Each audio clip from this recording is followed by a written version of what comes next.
So hello guys, in this video I'm going to show you how to freeze columns and rows in Google Sheets. So to do this is pretty simple. So here let's say we want to freeze this column right here or row for example. If you want to do row you can do so, just the same process. So let's do this column right here and then go to data.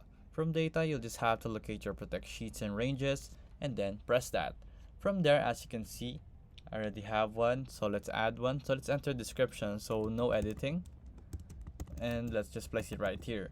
And then let's set our permissions. So here you want to show a warning when this is being edited, or you can restrict who can edit this. So you can set it to custom, just me, or only just me. So I can copy permissions from other ranges too, where I have just set from certain people can edit only in your company or in your workplace.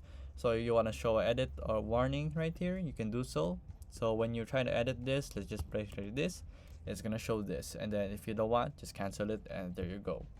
So if this video was helpful, please hit the like button and don't forget to subscribe.